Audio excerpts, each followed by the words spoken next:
प्यार जिसे रब की पूजा कहा गया, आज उसी प्यार ने देश को हिलाकर रख दिया। प्यार में जब दिल टूटता है तो कभी कोई गजल बन जाती है, लेकिन जब दिल जहरीला हो जाए तो वो एक ऐसी साजिश बन जाती है जो लाशों के ऊपर खड़ी होती है। और इसी का सबसे चौंकाने वाला, डरावना और अफसोस भरा चेहरा हमें हाल ही में चेन्नई में देखने को मिला। जी हाँ, एक लड़की, पढ़ी लिखी, होशियार, MNC में काम करने वाली रोबोटिक्स इंजीनियर, नाम रेनी जोशील्दा। उसका दिल टूटा जब ऑफिस में काम करने वाला सहकर्मी दिविज प्रभाकर किसी और से शादी कर बैठा।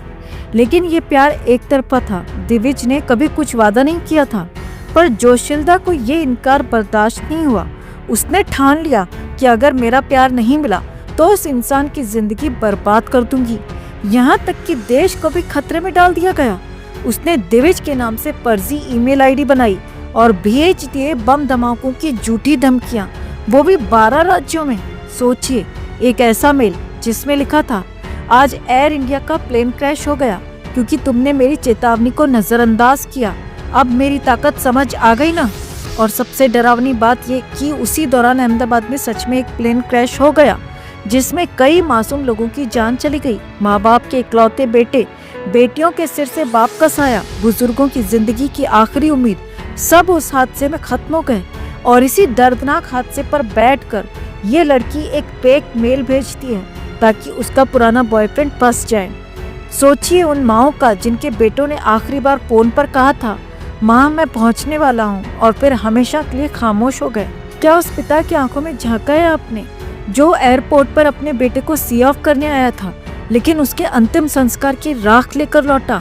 उन्हीं की चीखों के बीच रेनी ईमेल भेज रही थी, अब मेरी ताकत समझ गई होगी दुनिया। ये सिर्फ साजिश नहीं थी, ये मानवता के चेहरे पर तमाचा था।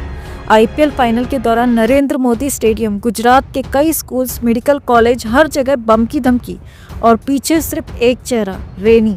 डार्क वेब से मेल भेजे गए, वर्चुअल नंबर से सब कुछ मैनेज हुआ, लेकिन एक छोटी सी टेक्निकल गलती और पुलिस उसके घर तक पहुंच गई। चेन्नई में छिपी बैठी जोशील्दा को गिरफ्तार कर लिया गया। पूछताछ में पता चला उसने मई जून के बीच 21 बार फर्जी धमकियां भेजी, वो भी सिर्फ एक लड़के को फंसाने के लिए। अब जरा सोचिए, अगर उस दिन पुलिस ने ईमेल को झूठा मानकर इग्नोर कर दिया होता और सच में बम फटता तो कितनी लाशें होती, कितने घर उजड़ते।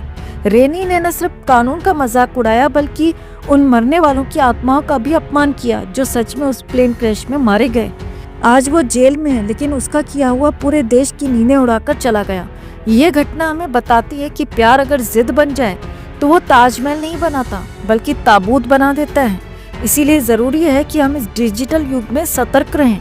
जिनके हाथों में लैपटॉप और इंटरनेट है, अगर उनकी नीयत बिगड़ जाए तो क्लिक भर से देश को हिला सकते हैं। अगर इस खबर ने आपको झकझोर दिया तो एक लाइक जरूर करें उन मासूम लोगों की आत्मा के लिए जो उस विमान में बैठकर कभी घर लौटना चाहते थे, और शेयर कीजिए ताकि ये कहानी उन तक पहुंचे जो प्यार और पागलपन में फर्क भूल चुके हैं। और ऐसी ही सच्ची, सनसनीखेज और संवेदनशील खबरों के लिए हमारे चैनल को सब्सक्राइब जरूर करें।